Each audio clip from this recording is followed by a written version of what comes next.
Hi. Hi. Can I get a hand finding some books? Yeah, of course. What can I help you find? Okay. So I'm looking for some history books. The first one that I'm looking for is on the first president of the U.S. in Congress assembled. Oh no, you don't want to search for George Washington. His name was John Hanson. I'm not finding anything for John Hanson, unfortunately. Okay. I was also looking for some information about Congress. They were considering in the 1800s releasing hippos into Louisiana bayous in order to decrease America's meat supply. Do you have anything on that? No, nothing for hippos in Louisiana. Okay. I have a couple wars maybe that you might have something on. Sure, let's take a look. So the first one is the 1932 Australian Emu War.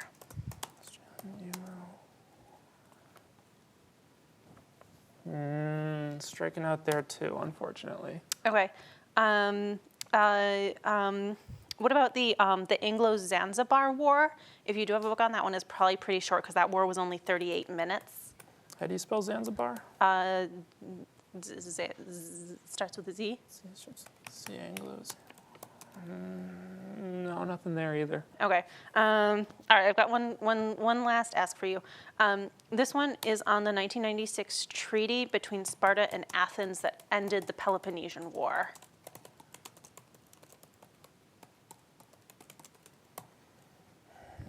Sorry. Do you have any books on history?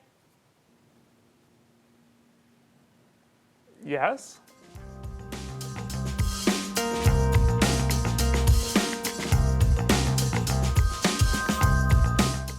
Hi everyone, and welcome to Shelf Improvement at the Hopkinton Public Library. Today I'm here with Dan Boudreau, our Adult Services Librarian, and we are going to be talking about history books. Hi Dan, thanks so much for joining me. Hey Danielle, thanks for having me. So let's talk a little bit about history books. So history is, maybe some folks have the idea that history is a little dry sometimes because we all remember our high school history textbooks, right?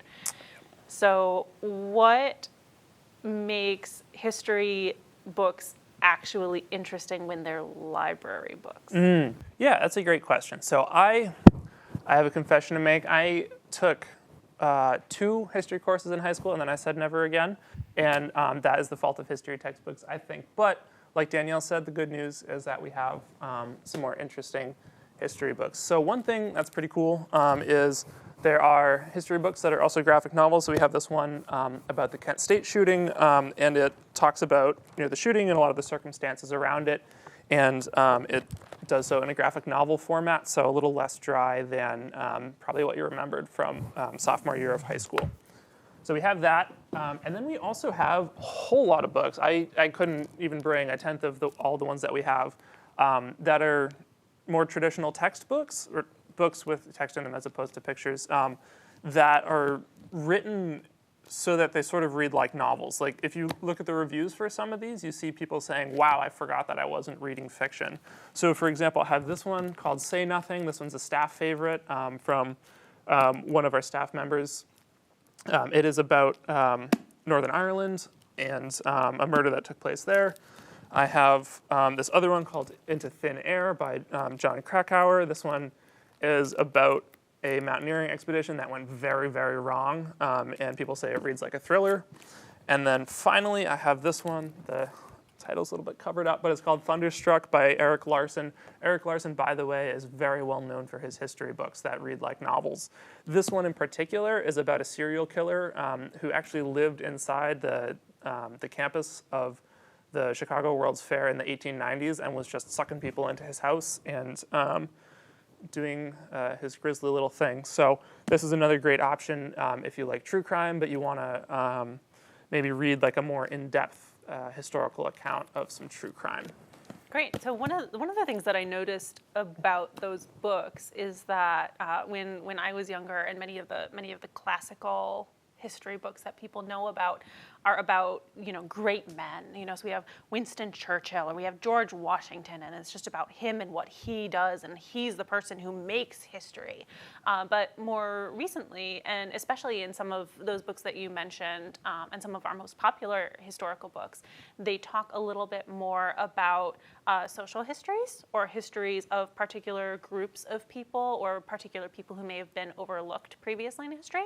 So for example, about 8 to 10 years ago, the book The Calculating Stars came out, and that was about Black women who worked as mathematical operators for NASA, and that was a story that had not been told previously. So now we're getting these stories of not only the best and the brightest, who shone really, really brightly, but also stories of women and Black folks and folks who may have been written out of history previously. And I think you have some books on that as well there. Yeah, absolutely. So I have two right here. This first one is called The Woman of No Importance. It is about a spy who was also a very popular and sort of well-known socialite of the time, who did some extremely important intelligence work for the Allies during World War II. And she did it pretty much out in the open using her social connections. And she has a pretty incredible story. She stayed behind even after she was ordered to evacuate because she was so intent on getting the job done. So this is an example of someone who maybe hasn't been written about as much as some other more well-known figures. And then I also have this one called The River of the Gods. So the Nile River, the source of the Nile, the headwaters, the exact location of those was contested for a long time. And so there were all these explorers for a while trying to map out exactly where it began. And there were a couple of very famous and prominent explorers at the time who were sort of competing with each other to figure out who could put it on a map first. And they went back and forth for years, and their stories are very well documented.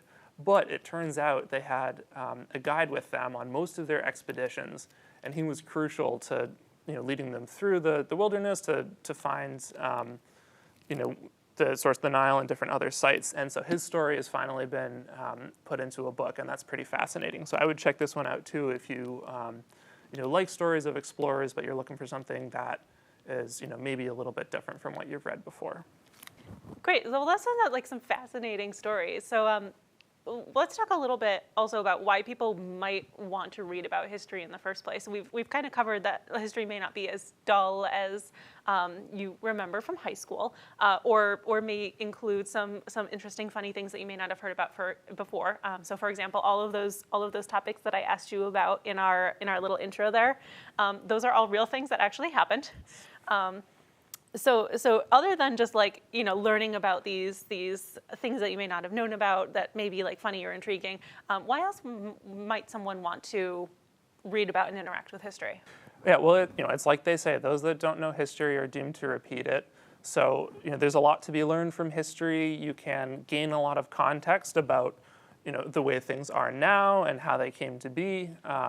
So I think a lot of people find a lot of relevance in history to the present day. Sure. Well, we've got some great history picks out there. Those are going to be linked in the comments if you folks are watching this on YouTube. If you are not, you'll be able to find them on our website. And all of our librarians can make recommendations about fun and interesting history books to read. We have quite a number of history buffs on staff, so we'll be able to set you up with something great. All right. Thank you so much for joining me today, Dan. Thank you, Danielle.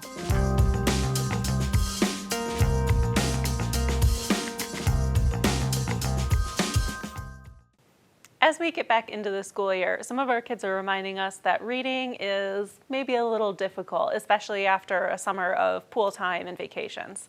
Thankfully, the library's got something to help with that. As you may know, listening to books can be much easier than reading a book visually. And Wonder Books, which I've got right here, are a great combination of both. So these are something where if I flip the book open, you'll see it's got its picture book on the inside. But it also has, in the very front cover, a little tech doohickey. So this is the bit that reads the book aloud to you. These are fantastic for kids because they allow them to read independently, and they also allow them to hear the words and match those with the words that are on the page. So they can really, really help with children who are just, struggling to sound words out or to get through a longer book. And it can also help kids as they level up through books. We have these in picture book form, as you saw. And we also have them with chapter books. So for example, this one is one of the Magic Treehouse series, one of my favorite books that I read growing up. And again, we've got the book on the inside and the little bit that reads to you on the inside of the front cover. These are available in our children's department. They are very, very popular, and we absolutely recommend checking them out. They are a fantastic resource to, again, help your kids get back into reading after a long summer, or just to help them read something that's maybe a little bit above their level with that help with the book reading to them.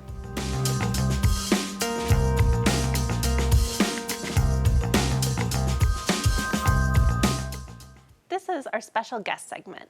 Today, I've got Nancy Hill with me. She is our library director and my boss, so I better be on good behavior while she's here. Thank you so much for coming today, Nancy. Thanks for having me. So what does a day in the life of a library director look like? Oh, it can vary from day to day. It's a constant moving forward, interruptions. I might be working on reports that are due to the state, looking to make sure that our balance is in alignment every month. I order the large print and downloadable audio and ebooks for the library, so I will be doing that from time to time. I do some work on the website with blogs, with our blog, and I sometimes spend time on the circulation desk. I was recently trained in the children's department, and next week I'm going to be training with you down in Reference. Not that I haven't, but I'm not able to do all of those things, but there are specifics to Hopkinton that I need to learn, and so I'm looking forward to doing that so that I can also fill in on those desks as well. Sometimes I am dealing with sales folks who call, or a patron who's really happy about something that the library has done for them, or a librarian has done for them, or a patron who's not so happy with something that's happened. That sounds like a really intense mix of everything from administrative tasks to public service to stereotypical library work. Yeah, it is. It is. And also, I'm in charge of supervising all the staff, particularly the supervisors, as you know. So, making sure that everyone on staff is aligned with the library's mission and vision, and that everything that we do, from programming to ordering materials, fits into that vision that the library has. Yeah, so here on the show, part of what we talk about is like the nitty gritty. We get down into, the wonder books and how do you talk to a librarian about whether you want spicy romance or like not spicy romance. Like we get into the nitty gritty here. Yeah. But can you give us kind of like what that vision is for the library? Like what do all of these little pieces that we talk about here on the show and that you see librarians doing every day, what do all those all fit into? Sure, so they all fit into our overlying mission and vision, which is to enrich, engage, and let people learn continuously, to be there for folks, not only their recreational and educational reading needs, but also to be a larger part of the Hopkinton community. And that means fitting and aligning our mission with the town's mission. So, for instance, this year we've been particularly working on the vision for the library and the town, of diversity, equity, and inclusion and belonging. And so we've done quite a bit to propel ourselves forward. We received a $20,000 grant through the Board of Library Commissioners this year to improve access for all in the library. And as you know, many of us went through a 12-week American Sign Language course. You were part of that, as was I, so that we could better serve our folks with hearing loss that come to the library. We're getting a sound system, individual sound system for our strong rooms so that folks can better hear programs if they have hearing loss issues. We also, as you know, had partnered with the Institute for Human-Centered Design, and we had them come in and do a diversity audit of our building. And they brought in what they call expert users, so folks with different abilities came in and used our library, and then a report was given to us making suggestions for changes. And we've had staff working on one of the recommendations was about our signage, and so we've had one of your staff members in reference working on that project to make our signs more accessible to folks. And so, you know, we've also done a diversity audit of the collection. So everything that we do, all the programming that we do, all leads towards sort of that overlying arch. Well, that sounds, I may be biased, but that sounds really great to me. So say that there's someone watching this who wants to get involved in this kind of work and says, you know what, like I've seen a couple episodes of Shelf Improvement. I go to the library. I appreciate the work that they do. You know, maybe I want to become a librarian. How does someone start on that path? Okay, so we're always excited when somebody wants to go into librarianship. We recently had someone reach out to us who's thinking about librarianship as a career and asked if they could shadow our librarians for a day or two to kind of see what it's really like.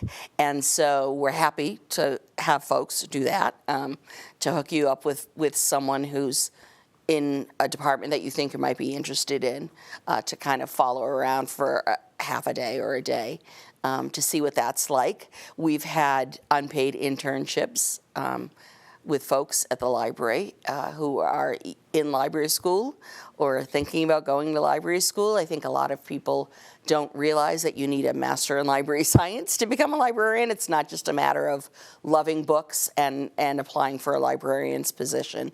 So, you know, librarians, particularly library directors, I think, are always interested in kind of helping people decide if that's the route that they'd like to go with their careers and really helping them grow. One of the things that we've done in Hopkinton recently was kind of change our requirements on some jobs at the library to rather than requiring you to have a master in library science, we're also accepting folks who are in a library school program to kind of encourage those who are just starting out to apply for library jobs. I think that's the best way to decide whether or not it's a career for you, is to kind of get a job in a library that doesn't require the degree. In most cases, that means working in circulation, but it's getting your foot in the door and being able to see the inner workings of a library. So that's what I would suggest folks do if they're thinking about a career. The biggest misconception is that if you love reading, you're going to love being a librarian. And there is some overlap. There is some overlap. That's not the only qualification. Right, there is some overlap, but it's not the only qualification. I think people need to realize that being a librarian is all about customer service. And so even if you're an introvert, you need to kind of exercise your extrovert side if you're working in a library, because it's all about meeting people where they are and dealing with the public. And those of us that work in the library really love that. That's some really good advice. I think that's something that people can really take and work with. So let's talk about you for a second. Mm-hmm. You are now a library director. I am. But what kind of work have you done previously? Like, you didn't just come out of the womb. Right, of the like what was my library, career path? Yeah, How did yeah. I end up being a library director?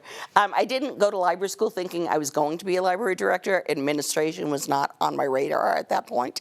I started out working in a school library as a library assistant to no one. I was the only staff member, but my position was library assistant.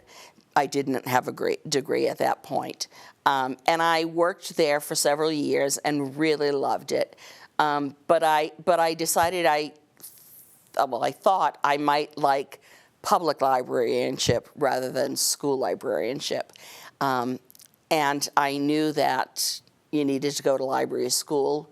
My great aunt was the children's librarian in Gloucester, and I grew up literally around the corner from the library. I was there all the time. I used to love going in on a Saturday and helping my aunt stamp the cards, because that was when you used to have to stamp cards.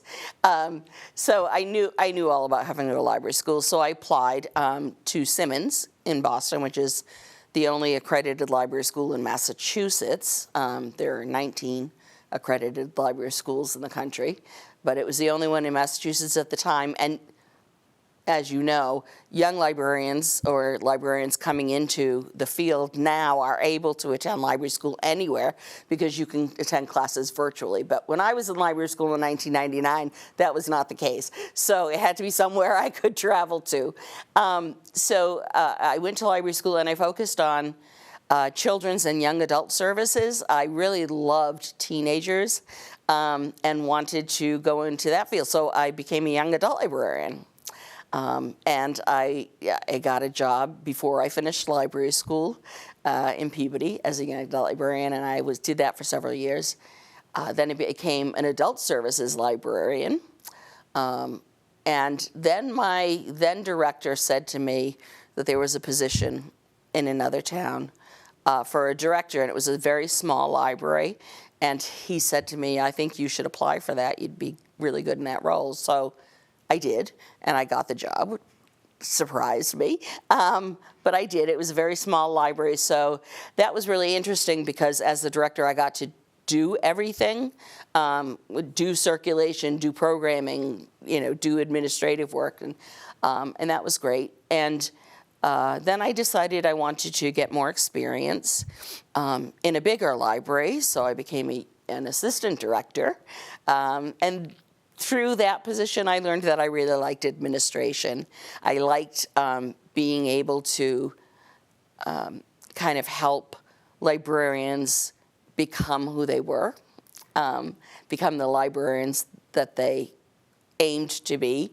I loved encouraging staff to get involved in professional associations, become involved in meetings, in the region, and review books for professional journals, that sort of thing. I really liked that aspect of administration. And I liked that I still got to be involved with the public. So after that, I, became a director in several other places before coming here to Hopkinton. Yeah, so it sounds like you've been in a variety of positions in a variety of libraries. I have, and I've also been a library trustee, so I know it from that aspect as well. I've been involved with friends groups and foundations, so I feel like I've had a really well-rounded career before coming to Hopkinton. Great. So what is your favorite part of being the director here in Hopkinton? Oh, that's so hard. I mean, It's me. I was going to say, not you individually, but the library staff in Hopkinton is amazing. They, I don't think folks really understand how much work they put in and how dedicated they are to the town and to the folks in town. Everyone on staff gets involved in sort of everything. I love how the staff is so cohesive.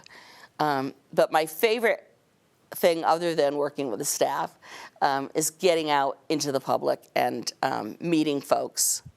Well, thank you so much for joining me and answering all my questions. and being my boss and letting me come do shenanigans like this. Well, thanks for having me.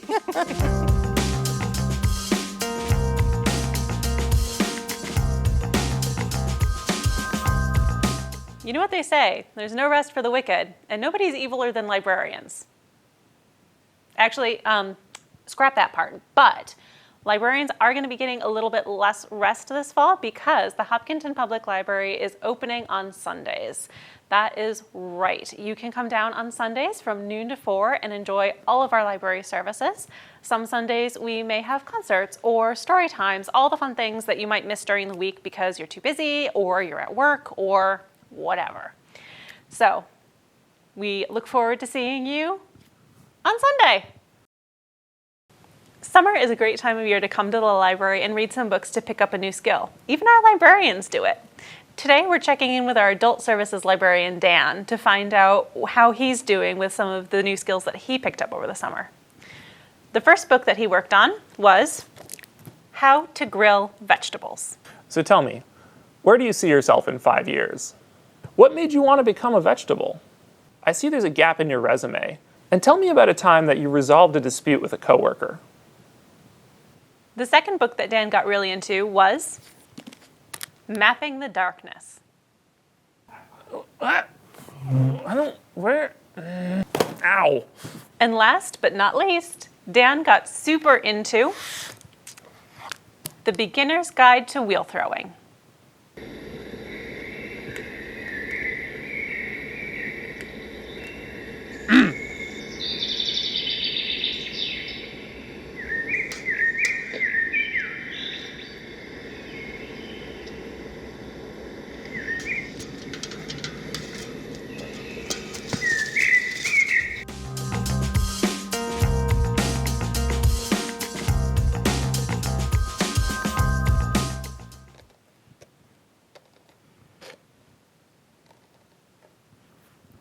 In the early 1900s, Andrew Carnegie donated over $1 million to build 43 libraries across Massachusetts.